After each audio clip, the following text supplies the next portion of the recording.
생식기 외음부에 물집이 생기면서 따갑고 아픈 증상은 헤르페스 바이러스가 원인인 경우가 대부분이죠. 병원에 가면 대부분 아시클로버라는 약을 처방받는데요. 바르는 약도 있고 먹는 약도 있어요. 헤르페스 증상이 있을 때 복용을 하거나 바르게 되면 증상도 빨리 가라앉고 효과가 좋은 편인데요. 하지만 문제는 재발하는 분들입니다. 재발을 할 때마다 아시클로버를 쓰는데 왠지 재발 주기는 점점 짧아지는 것 같고 예전만큼 효과가 덜 나는 듯도 해서 혹시 내성이 생기는 것 아닌가 라는 걱정이 들 수 있겠죠.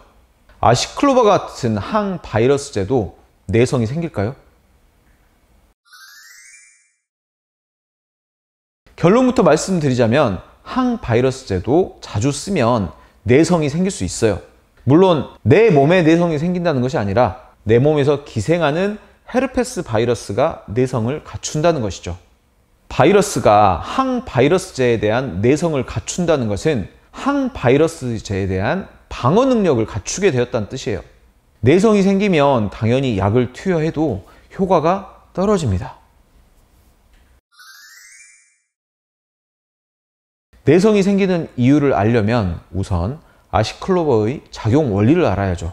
헤르페스 바이러스는 사람 세포에 침투해서 그 세포를 숙주로 삼고 세포의 단백질을 이용해서 자기 복제를 해요.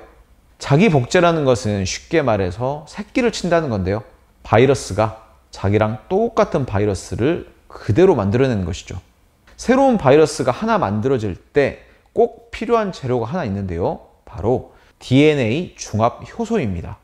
이 DNA 중합 효소가 새로 생겨나는 바이러스의 단백질 구조에 결합을 해야 복제가 완성이 됩니다.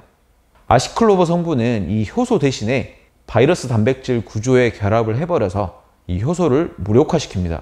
좀 어렵다면 비유를 들어볼까요? 자, 바이러스가 자동차라고 치고 이 중합 효소를 철강이라고 해볼까요? 자동차를 만들려면 당연히 튼튼한 뼈대를 만들기 위해서 철강이 필요하겠죠. 그런데 철강이랑 똑같이 생긴 플라스틱이 있어요. 이 플라스틱이 철강 대신에 자동차 뼈대로 먼저 들어가 버리는 거죠. 그럼 어떻게 되나요? 당연히 자동차는 못 만들어지죠. 불량품이니까 출시가 안 되는 거예요. 여기서 철강 비슷하게 생긴 플라스틱이 바로 아시클로버라는 것인데요. 즉 바이러스를 속여서 가짜 바이러스가 생기게 함으로써 바이러스가 더 이상 복제되어 늘어나는 것을 막아버리는 작용을 하는 것이죠. 자, 그럼 헤르페스 바이러스는 어떤 전략으로 여기에 맞설까요?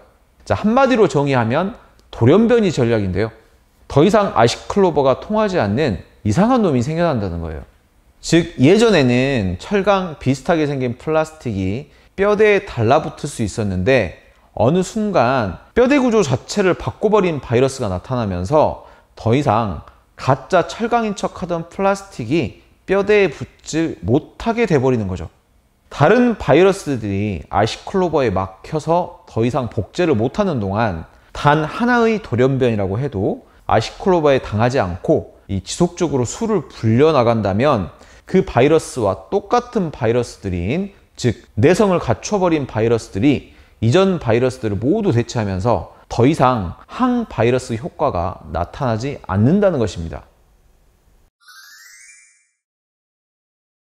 다행히 항생제보다는 항바이러스제 내성의 비율이 낮긴 합니다. 통계에 의하면 아시클로버 내성은 인구의 약 1% 정도에서만 나타난다고 하네요. 그 1%에 해당하는 분들은 대부분 면역력 자체가 많이 떨어져 있다고 해요. 그런데 문제는 헤르페스 재발 자체가 면역력이 떨어진 분들에게 발생하는 것이니 그분들에게 아시클로버 내성이 잘 생길 수 있다는 뜻이기도 하겠죠. 여튼 헤르페스 재발이 잦은 분들이 아시클로버 내성을 예방하려면 이 면역력을 끌어올려야 하는데요. 도움되는 방법들 몇 가지 말씀드리면 첫 번째, 아시클로버는 증상이 있을 때만 씁니다. 아시클로버는 바이러스가 복제 활동을 하고 있을 때만 효과가 있어요. 예방한다고 증상도 없는데 미리 사용해야 의미가 없습니다. 두 번째, 흡연과 음주를 자제합니다. 헤르페스 바이러스뿐 아니라 인유두종 바이러스, 에이즈를 유발하는 HIV, 모두 흡연과 음주를 좋아하죠.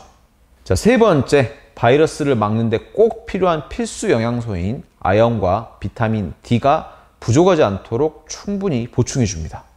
네 번째, 증상이 경미하다면 항바이러스 작용이 있는 코코넛 오일 등으로 대체해 보는 것도 좋습니다.